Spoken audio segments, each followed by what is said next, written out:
Assalamualaikum warahmatullahi wabarakatuh. Bismillahirrahmanirrahim. Alhamdulillahi rabbil alamin. Wassalatu wassalamu ala asyrafil anbiya wal mursalin Sayyidina wa maulana Muhammadin wa ala alihi wa sahbihi ajma'in, amma ba'du. Jajaran TKM Masjid Al-Hikmah yang insyaallah dimuliakan oleh Allah Subhanahu wa taala, para asatid, para guru, para orang-orang tua, bapak-bapak haji, ibu hajah, jamaah salat subuh yang insyaallah diberkahi oleh Allah Subhanahu wa taala. Alhamdulillah, pada kesempatan pagi hari ini kembali kita dapat bertemu bersilaturahmi dalam rangka menunaikan ibadah salat subuh berjamaah. Mudah-mudahan amalan ibadah kita diterima oleh Allah Subhanahu wa taala. Salawat beserta salam mudah-mudahan senantiasa disampaikan kepada Nabi akhir zaman, Rasul pilihan, yaitu Nabi kita Muhammad sallallahu alaihi wasallam, dan atas keluarganya, sahabatnya, serta mudah-mudahan kita sebagai umatnya mendapatkan syafaatnya di yaumil qiyamah nanti. Melanjutkan kajian kita surat Al-Lail ayat yang ke-8 dan selanjutnya. A'udzu billahi minasyaitonir rajim. Bismillahirrahmanirrahim. Wa amma man bakhila wastagna wa kazzaba bil husna fasanuyassiruhu lil usra. Dan adapun orang-orang yang kikir, pelit, wastagna dan merasa cukup, wa kadzdzaba bil husna serta mendustakan pahala yang baik, fasanuyassiruhu maka kami akan mudahkan baginya lil usra menuju kesulitan. Ayat sebelumnya Allah menjelaskan bagaimana supaya hidup itu lebih mudah. Artinya sebenarnya hidup ini mudah dan akan dipermudah oleh Allah, karena tabiat dan watak manusia selalu pingin segala sesuatunya mudah. Enggak ada orang yang pengen susah. Artinya secara tabiat naluri manusia selalu menginginkan segala sesuatu itu enak, mudah, gampang,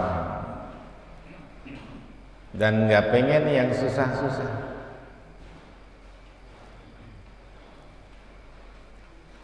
Nah, sebenarnya Allah Subhanahu wa taala telah menjadikan hidup ini mudah.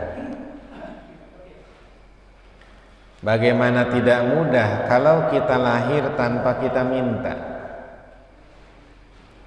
napas tanpa bayar, nikmat yang Allah berikan kepada kita gratis, nggak ada pajaknya. Maka sebenarnya hidup ini mudah. Cuman karena kita tidak senang dengan kesulitan, sehingga seringkali kita menganggap kesulitan itu menjadi bagian daripada ujian dan cobaan. Padahal di dalam surat Al-Nasrah Allah udah bilang, fa inna ma'al usri yusra. Satu kesulitan dihadapi dengan dua kemudahan. keterlibatan hawa nafsu kita, keinginan kita, itu yang menjadikan segala sesuatunya terasa susah. Waktu cita-cita, angan-angan kita menginginkan sesuatu, kemudian tidak tercapai, maka kita menganggap itu adalah kesulitan. Padahal bisa jadi Allah nggak ngasih itu karena memang Allah sayang.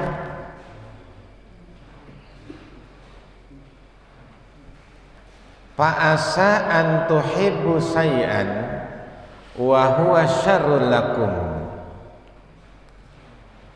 Bisa jadi sesuatu yang kita seneng itu jelek buat kita. Wa asa an takrahu syai'an wa huwa khairul lakum. Dan bisa jadi sesuatu yang kita tidak suka itu bagus buat kita. Nah, pada ayat yang sebelumnya itu, kalau kita ingin dimudahkan oleh Allah dalam kemudahan, pertama akto, hidup berbagi. Kalau kita berbagi, memberi, maka kita akan diberi. Anfik yunfak, berinfaklah nanti kamu akan dikasih. Kemudian wattaqo, bertakwa. Orang yang hidupnya dekat dengan Allah, maka relatif hidupnya akan lebih tenang. Menghadapi persoalan apapun, dia lebih tenang. Tidak panik, tidak latah, tapi tenang ngadepin segala sesuatu. Karena dia tahu Allah itu sudah ngukur. Takdir itu artinya ukuran. Ketentuan Allah kepada hambanya itu sudah diukur, maka namanya takdir. Kalaupun Allah Subhanahu wa ta'ala memberikan kita ujian, itu ujiannya enak atau ujian tidak enak, ujian kaya atau ujian miskin, ujian sakit atau ujian sehat, itu pasti sudah diukur oleh Allah Subhanahu wa ta'ala. Dan Allah nggak pengen mempersulit hambanya. Yuridullah bikumul yusra wala yuridu bikumul usra. Allah itu menghendaki gampang, tidak menghendaki susah.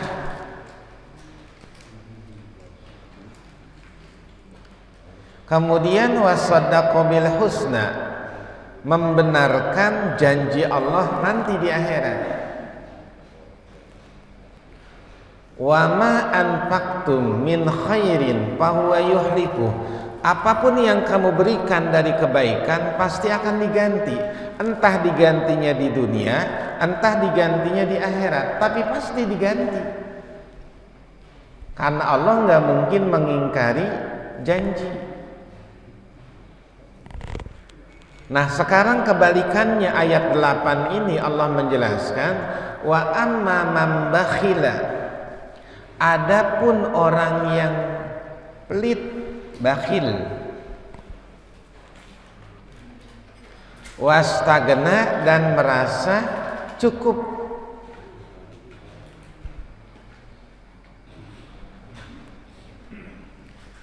Jadi pelit itu lawan dari dermawan. Pelit itu artinya menahan sesuatu yang menjadi hak orang lain. Dalam Quran itu ada namanya bakhil, ada namanya qaturo. Di atas bahil.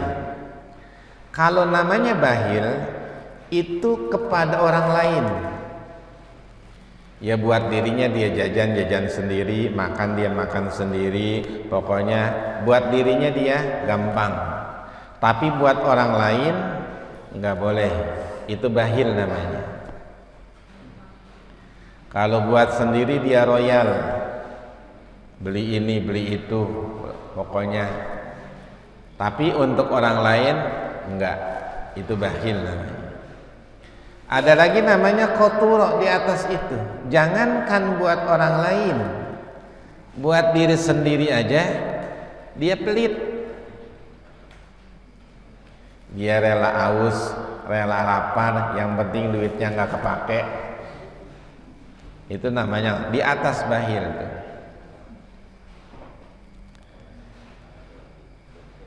Nah, manusia memang watak manusia merasa memiliki apa yang ada di tangan, sehingga ketika itu keluar ada rasa sayang kalau itu bisa berkurang dari apa yang dia punya. Kita ini punya duit 1 juta misalkan, kemudian kita keluarkan 100.000 saja, itu berat. Kalau bisa ya 2.000 aja. Maka sedekahnya akhirnya ukurannya punya 1 juta ya 2.000, punya 100.000 ya 2.000, punya 20.000 ya 2.000. Gitu. Semakin banyak kita miliki, tidak merubah nilai sedekah kita.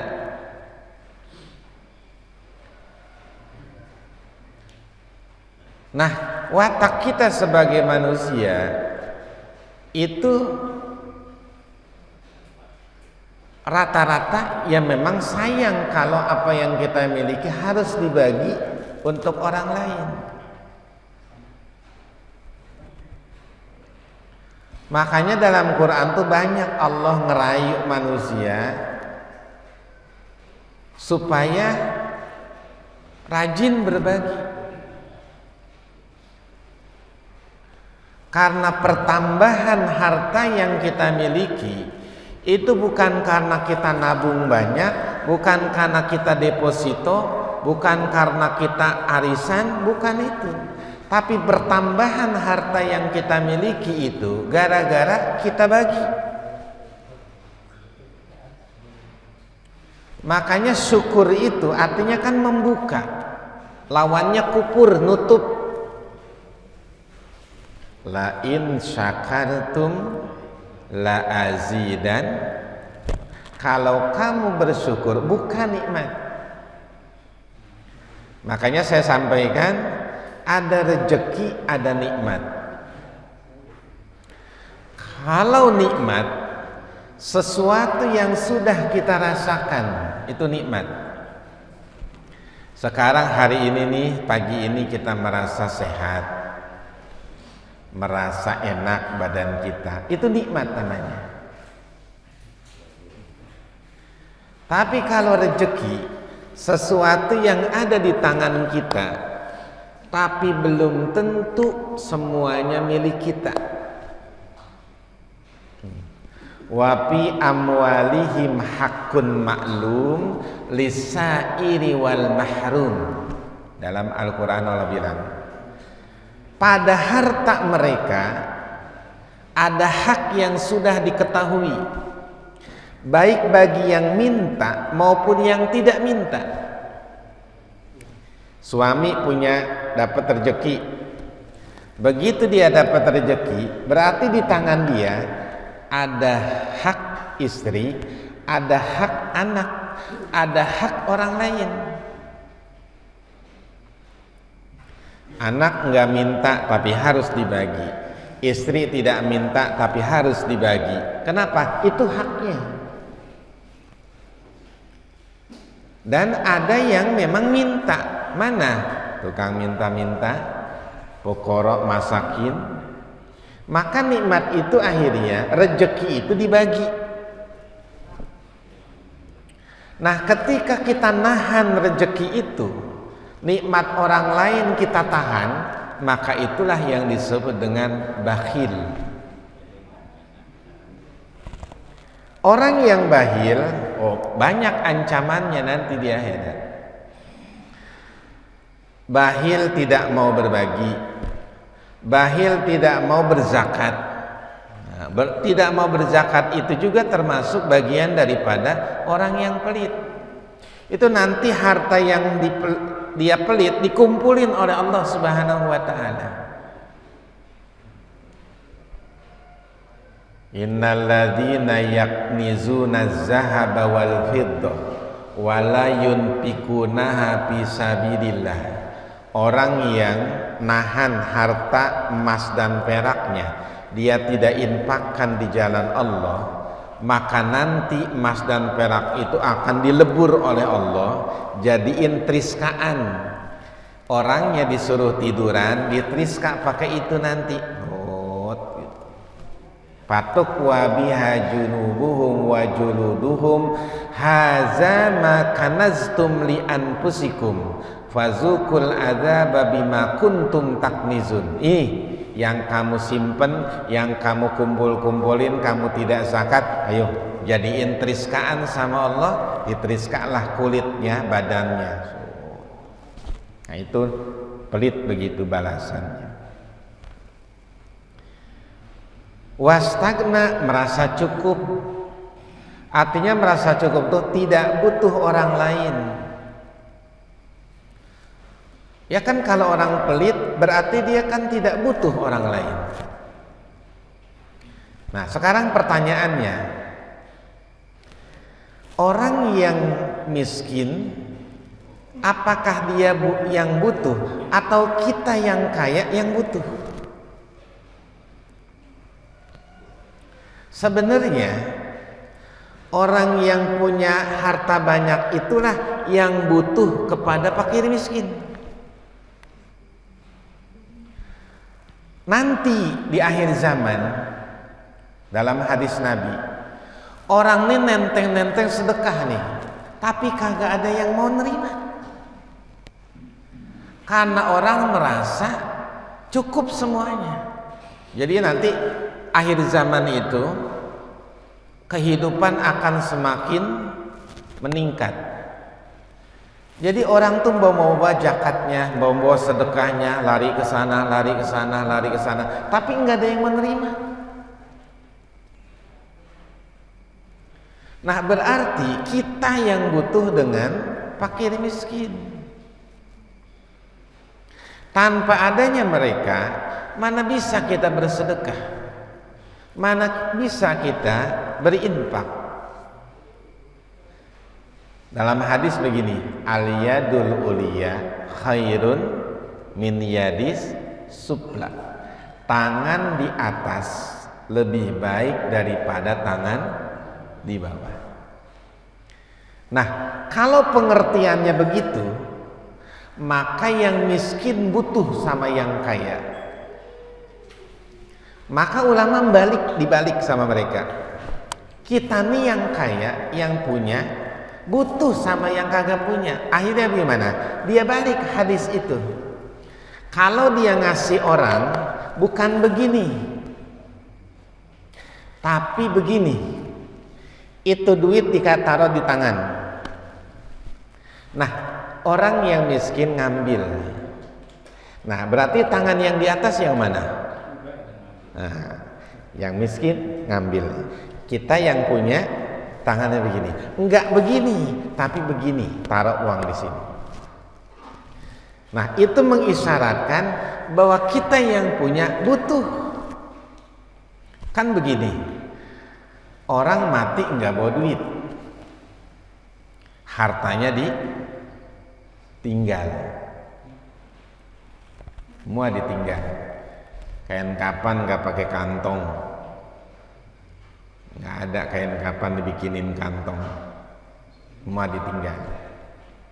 Nah bagaimana caranya supaya apa yang kita miliki, harta kita ngikut mati? Ya kan kita bilang harta mah tidak dibawa mati. Tapi bagaimana caranya supaya harta itu kebawa mati? ya tinggal dititipkan kepada orang yang bawa. Fuqara, masakin, majelis, masjid, tempat-tempat di mana kita memberi, itulah yang akan membawa harta kita sampai di akhirat. Kalau kita sendiri yang bawa, nggak bisa. Tapi titipkan tuh ke masjid, kita titipkan ke yatim, kita titipkan ke duafa, kita titipkan di majelis. Itulah yang akan bawa harta kita. Bahkan warisan yang kita tinggalkan, kita niatkan itu adalah sedekah untuk anak cucu kita, itu akan ke bawah. Makanya kata ulama begini, kalau kita punya peninggalan nih harta,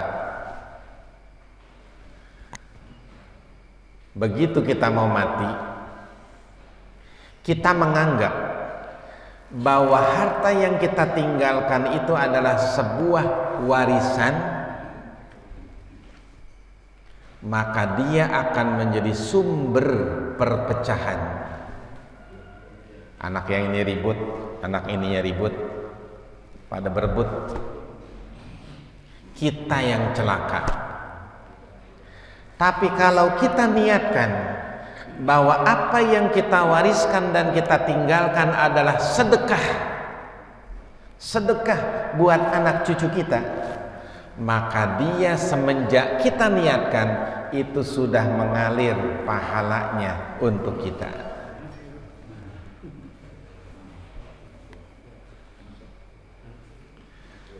Kalau kita menganggap bahwa warisan kita itu adalah milik kita, oh berarti kita ngakuin itu milik kita, dan itu nggak boleh.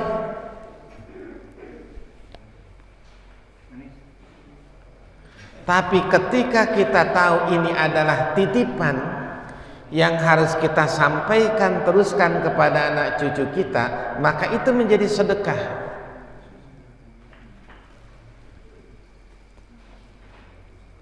Sehingga orang yang hidupnya pelit adalah orang yang takut jatuh miskin.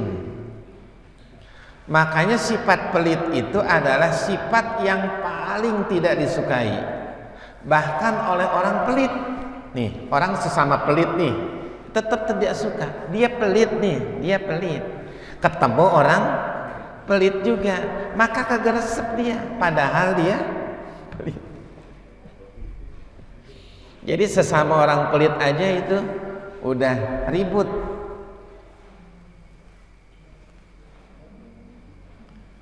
Karena itulah kemudian kekhawatiran bahwa ketika kita keluarkan harta itu akan mengurangi secara lahiriah, itu sebenarnya hanya hitungan kita. Pada hakikatnya dia akan bertambah. Kan hitung-hitungan Allah berbeda. Dari 10 keluar 1, maka jadi 20. Orang 1 dibalas dengan 10.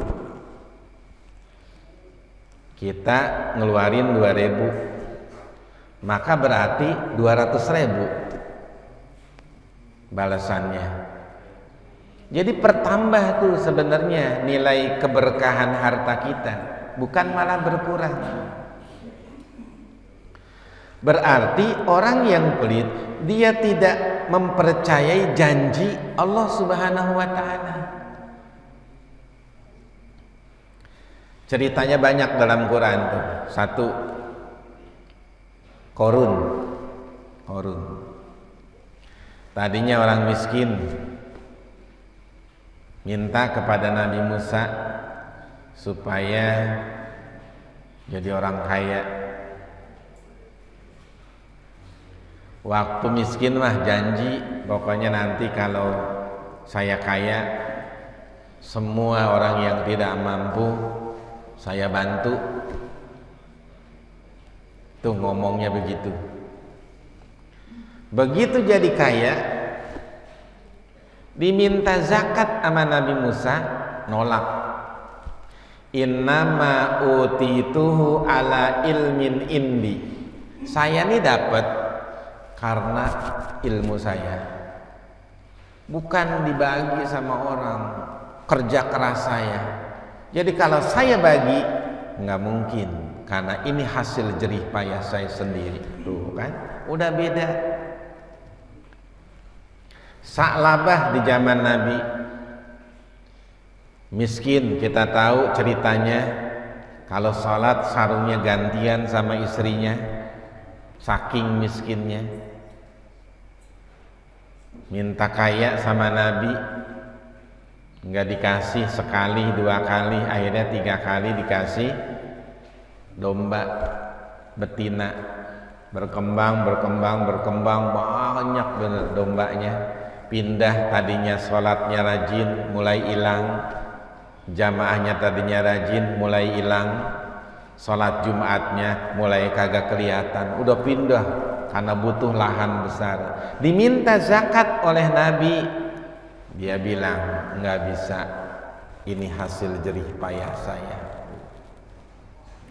Jadi itulah kemudian kekayaan ketika tidak dilandasi dengan pemahaman tentang hakikat dari harta yang dimiliki, maka kekayaan itu hanya akan menyengsarakan manusia. Maka itulah kemudian kalau dia pelit begitu, pasanu yasiruhu lil usra, kami akan mudahkan untuk susah. Jadi disusahin aja hidupnya. Khawatir bawaannya, takut duitnya diambil, takut ditipu, pokoknya pintu gerbang rumah kebuka dikit aja curiga, padahal dia yang buka. Dompet di mana, periksa lagi. Duitnya tadi pulang dari pasar, periksa lagi, masih berapa, habis berapa. Oh, pokoknya khawatir terus, akhirnya hidupnya makin susah, diperbudak oleh hartanya yang bikin dia kagak tidur, bikin dia kagak tenang. Oh, pokoknya cek lagi di ATM masih berapa. Ada penipuan ini itu, khawatir terus. Jadi hidupnya tuh makin susah. Wa ma yugni anhu maluhu idza taradda, dan hartanya tidak bermanfaat baginya apabila dia telah binasa. Kita sering dengar mayit itu diantar 3, yatba'ul janajah salas, 3 yang nganterin mayit, 1 ahluhu keluarganya nganterin, maluhu hartanya, 3 amaluhu amalnya. Payarji'u isnani wa yabqa wahid, pulang 2, yang tinggal 1. Hartanya pulang tuh.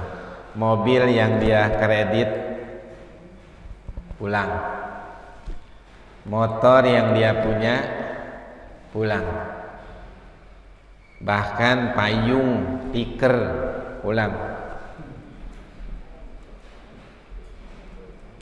Keluarganya pulang, semua dipretelin. Waktu hidup mah gelang nih dari sini sampai sini nih, gelangnya, cincin gede-gede, anting, kalung, segala macam itu. Begitu kata dokter, udah mati Pak, Bu, udah langsung bukain semua, tuh, pretelin semuanya. Tidak boleh ada yang nempel sedikit juga di badan. Nah, apa yang tinggal? Cuman amal perbuatan, itu yang akan tinggal. Nah, kalau sudah binasa, maka tidak ada lagi yang bisa menolong dia. Nah, kecuali kalau anaknya anak yang soleh, anak yang baik, itu hartanya disedekahin buat orang tuanya. Maka ayat tadi saya baca dalam sholat, wa anfiqu mimma razaqnakum min qabli ayyatiya ahadakumul maut. Berinfaklah kamu dari rezeki yang Allah berikan kepadamu sebelum datang kematian. Nanti kalau sudah datang kematian, orang akan berkata, laula akhortani ila ajalin qarib. Ya Allah, kasih saya waktu, saya mau balik lagi ke dunia. Pak asoddaqo, saya mau sedekah.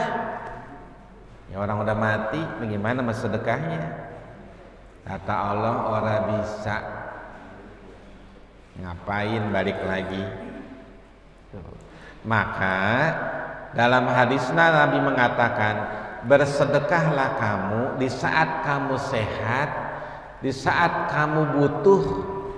Kita nih semuanya butuh sama harta, tapi kita sedekahin. Nah itu, semakin berat kita bersedekah, oh berarti tantangan itu pahalanya makin besar. Kita disuruh belajar kepada para nabi. Ya nabi itu kan kalau sedekah nggak pernah dipikirin. Ambil keluarin, ambil keluarin, ambil keluarin, nggak pernah dipikirin. Kenapa? Karena megang hartanya di tangan, tidak di hati. Kalau kita megang hartanya di hati, nggak di tangan, maksudnya begitu keluar kita pikirin. Deh aturan mbak tadi kagak 20, goceng aja, kita pikirin tuh. Karena kita megangnya di hati. Nah bagaimana hati itu lepas? Tadi memahami bahwa apa yang kita miliki itu hanya sekedar titipan. Kalau kita pahami itu adalah titipan, ya keluar aja. Kita mah cuman numpang lewat.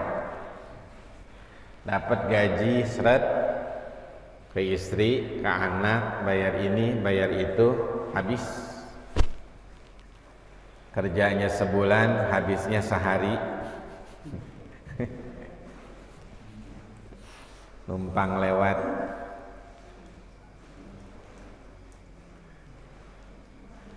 Tapi kalau diniatkan itu adalah sedekah, ya nanti juga datang lagi, berkah jadinya. Kalau menurut hitung-hitungan rasa-rasanya nggak cukup. Gaji 4, baru tanggal 4 udah koma.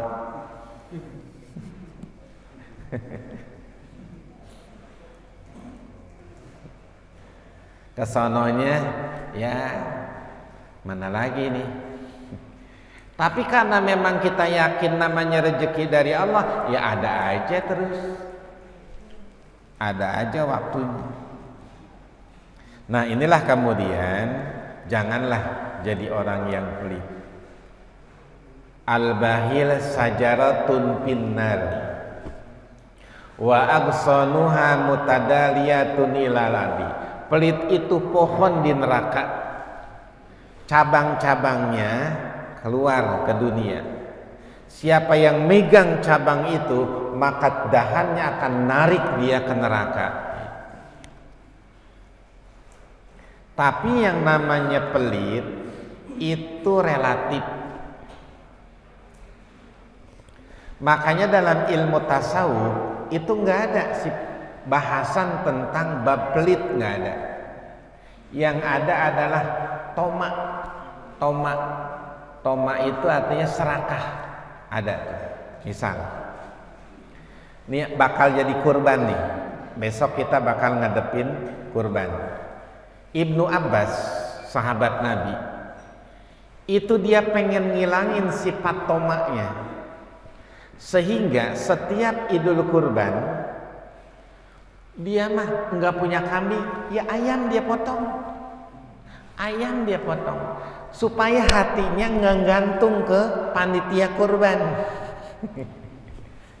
Kalau kemudian pas kurban kagak kebagian, dasar panitianya pelit, gua nggak kebagian tuh kan. Makanya Ibnu Abbas mah supaya ngilangin itu, pokoknya Idul Kurban ada ayam, ya dia potong ayam. Biar orang makan daging dia nggak kebagian, masih punya daging ayam tuh, ngilangin gitu.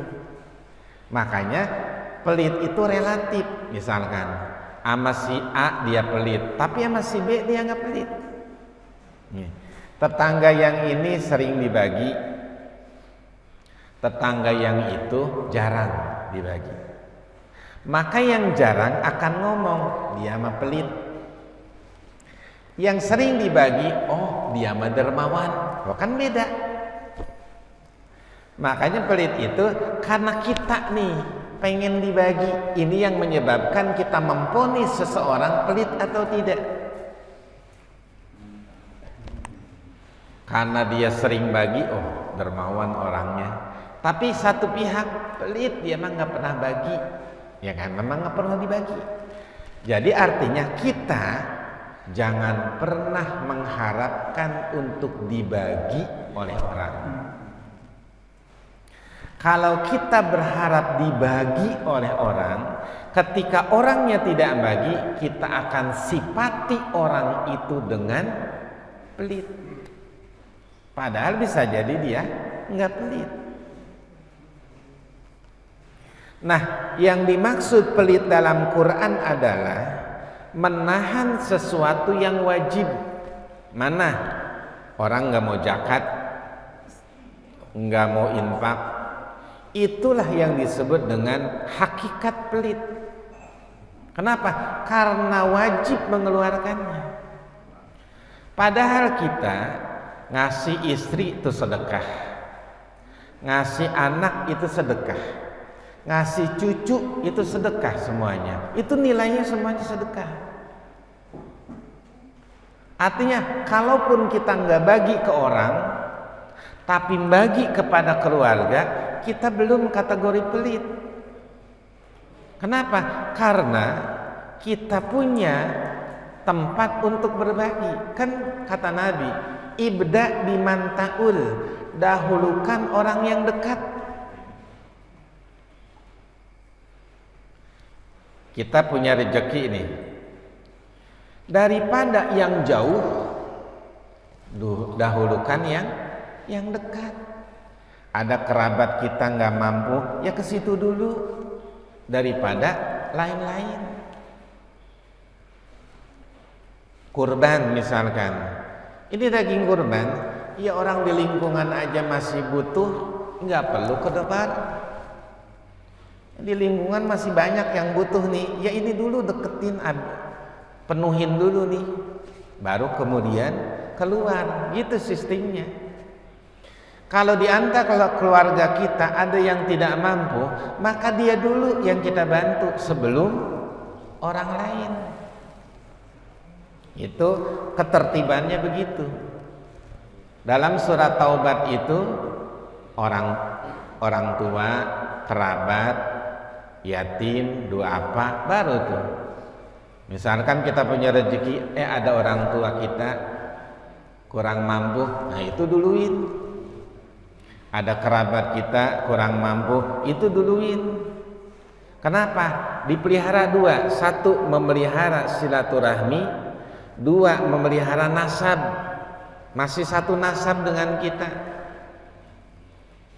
Kalau dengan orang lain, hanya kita memelihara sedekah kita. Tapi kalau dengan keluarga, selain memelihara silaturahmi, kasih sayang, nasab juga terpelihara dengan baik. Inna alaina lal huda, sesungguhnya kamilah yang memberi petunjuk. Artinya Allah sudah ngasih itu. Ada cerita begini, ayat selanjutnya. Ini lagi nyeritain Abu Bakar Siddiq, sahabat Nabi, dengan Bilal. Kita tahu bahwa Bilal bin Rabah itu muazzinnya Nabi. Sebelum masuk Islam. Dia ini budak dari Muawiyah bin Khalaf. Bilal itu dari Habasyah. Habasyah itu orang Ethiopia, hitam, budak hitam. Begitu dia kenal Nabi, tertarik dengan Islam, mulai itu dia masuk Islam, tapi dia sembunyiin. Kenapa? Karena takut dengan majikannya Muawiyah bin Khalaf. Tapi lama-lama ketahuan lama-lama. Disiksa lah Bilal, ditaruh di tengah hari, dijemur, ditindihin batu. Bilal hanya bilang ahad, ahad, ahad. Itu doang. Abu Bakar Siddiq ngelihat, kasihan dia nasib Bilal. Akhirnya didatengin Muawiyah bin Khalaf. Kemudian kata Abu Bakar Siddiq, maukah kamu merdekakan Bilal bin Rabah? Aku bayar berapa? Akhirnya kata Muawiyah, ya, dengan harga mahal itu Bilal. Abu Bakar Siddiq dihabiskan tuh hartanya buat bebasin Bilal bin Rabah. Dan itu karena Allah, bukan semata-mata ngarepin apa-apa. Makanya jasa Abu Bakar Siddiq terhadap Bilal bin Rabah itu, karena dia yang merdekain. Nah, karena itulah kemudian di dalam ayatnya Allah Subhanahu wa taala mengatakan, ada orang yang memberi, dia tidak mengharapkan balasan. Ada orang yang memberi, dia ngarepin balasan. Misalkan kita tahu yang namanya sedekah pasti diganti oleh Allah. Tapi jangan diniatkan nyari ganti. Siapa tahu kalau saya sedekah nanti Allah ganti dengan yang lebih banyak. Itu nggak boleh. Karena kita berarti ada pamrih.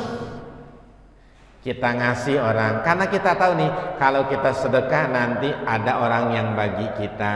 Itu sebenarnya nggak boleh. Sebab itu akan menghilangkan keikhlasan kita. Dalam surat Al-Mudassir Allah bilang, wala tamnun tastaksir, jangan kamu memberi karena kamu pengen banyak. Misalkan begini, Pak, Ibu, kalau Bapak Ibu sedekah nanti urusan Ibu bakal gampang, rezeki bakal bertambah, nanti akan ada orang yang memberi lagi. Itu jangan. Kenapa? Karena itu mah tanpa diniatkan saja sudah janji Allah.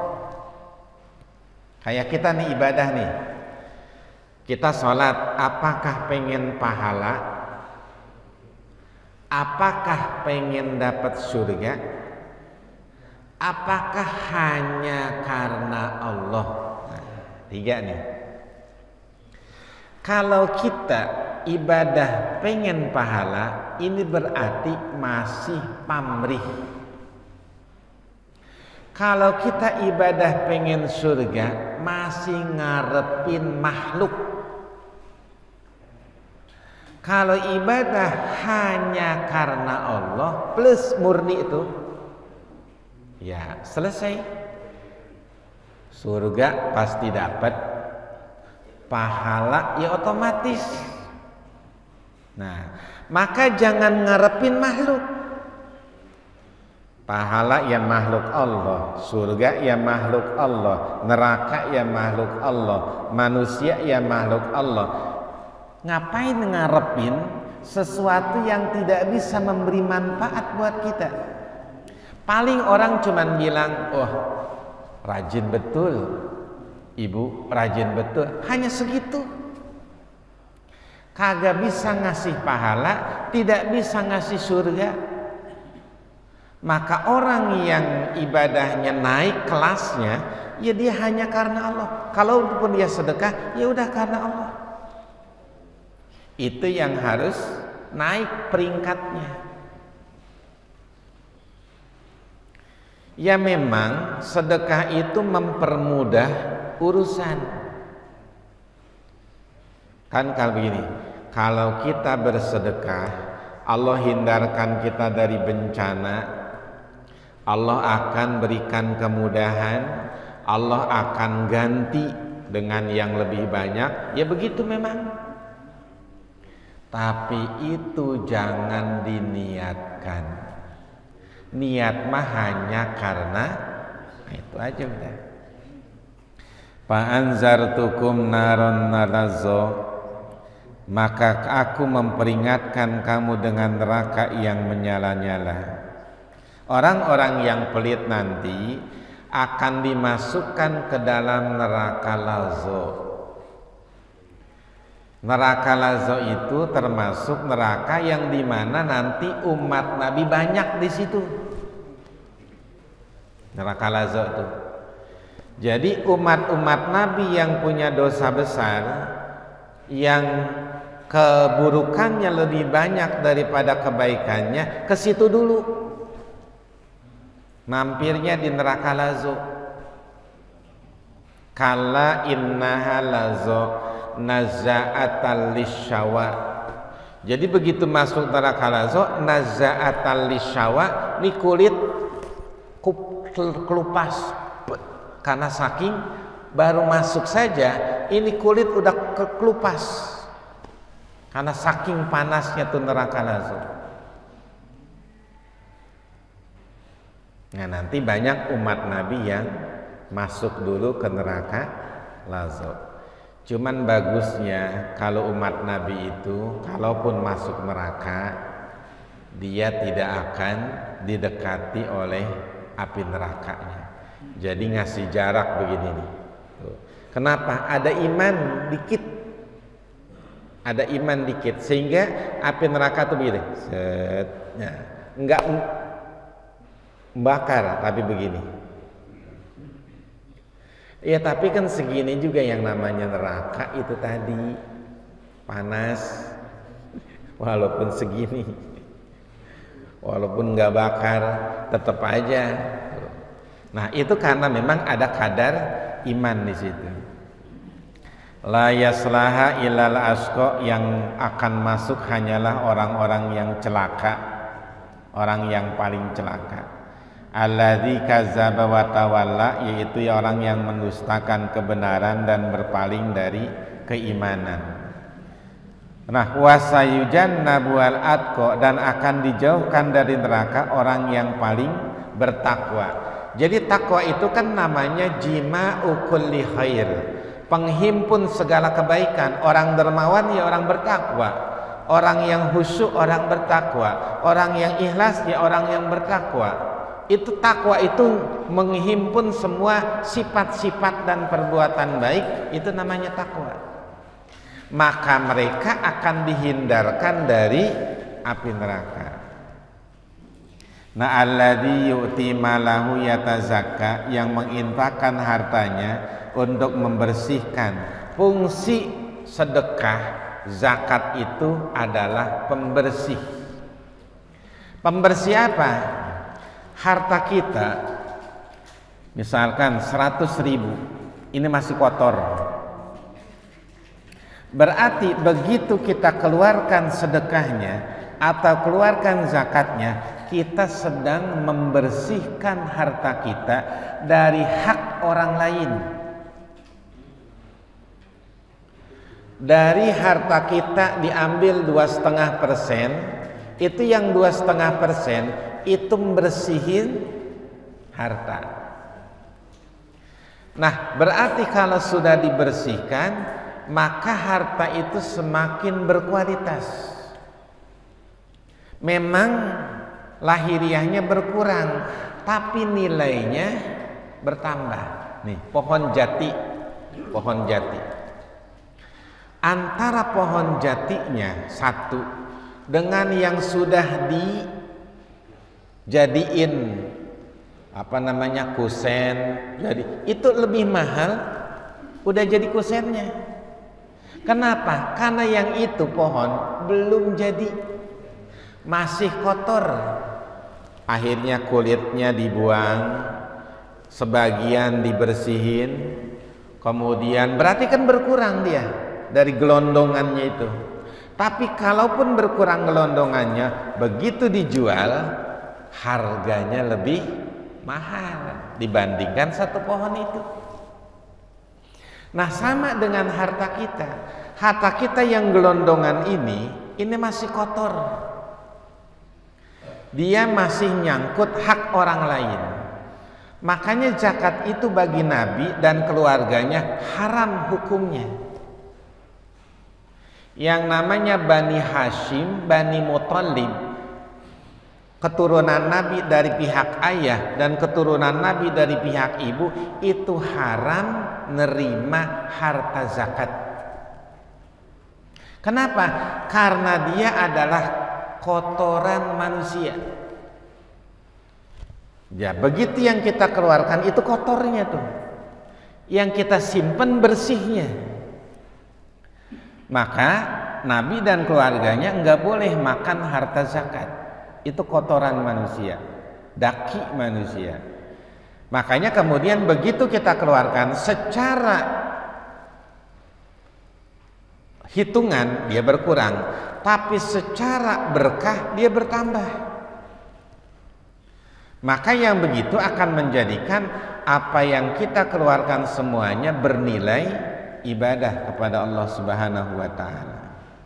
Wa ma li ahadin indahu min nikmatin tujza. Nah, di ayat terakhir ini Allah bilang, memberi sesuatu jangan pengen dapat balasan. Usah, kasih aja udah. Jangan ngarepin apa-apa supaya dapat banyak, supaya dapat balasan, udah lepas aja udah. Nah, inilah kemudian kenapa? Karena bukan hak kita. Orang kita datang nggak bawa apa-apa, ma'akal tak pa'abnaita, kamu makan habis, wa ma labista pa'ablaita, kamu pakai hancur, tapi wa mata sodak tak pa'abkoita, yang kamu sedekahkan itu yang kekal di hadapan Allah Subhanahu wa ta'ala. Wala saufa yardo, dan pasti akan mendapatkan ridho dari Allah. Jadi semuanya ibtigo awaji, mencari ridho Allah Subhanahu wa ta'ala. Jadi ayat ini dari awal menjelaskan tentang bagaimana Allah menciptakan manusia yang dari asalnya tidak bawa apa-apa, dikasih fasilitas oleh Allah, rezeki dan segala macam, kemudian disuruh berbagi supaya apa yang Allah kasih itu bernilai ibadah, kemudian nanti kembali tidak bawa apa-apa, hanya amal yang pernah dia lakukan dengan rezeki dari Allah Subhanahu wa ta'ala. Maka mudah-mudahan Allah senantiasa memberikan kita rezeki yang banyak dan barokah, serta kita senantiasa ikhlas di dalam berbagi. Mudah-mudahan itu menjadi tambahan pahala kelak nanti ketika kita menghadap Allah Subhanahu wa ta'ala, dan dihindarkan dari sifat pelit yang hanya akan menjauhkan kita dari kasih sayang Allah Subhanahu wa ta'ala. Demikian, kurang lebihnya mohon maaf. Subhanakallahumma wa bihamdika asyhadu an la ilaha illa anta astaghfiruka wa atubu ilaik. Al-Fatihah. A'udzu billahi minasyaitonir rajim. Bismillahirrahmanirrahim. Alhamdulillahi rabbil alamin arrahmanir rahim maliki yaumiddin. Iyyaka na'budu wa iyyaka nasta'in. Ihdinas siratal mustaqim. Siratal ladzina an'amta 'alaihim ghairil maghdubi 'alaihim waladdallin. Wa'fu 'anna ya karim.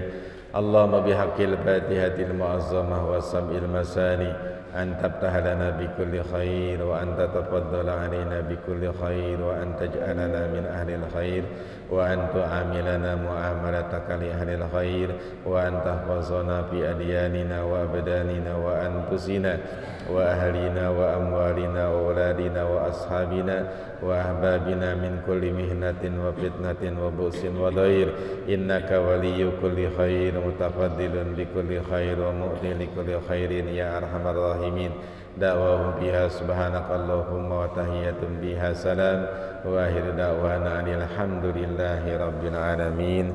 Assalamualaikum warahmatullahi wabarakatuh.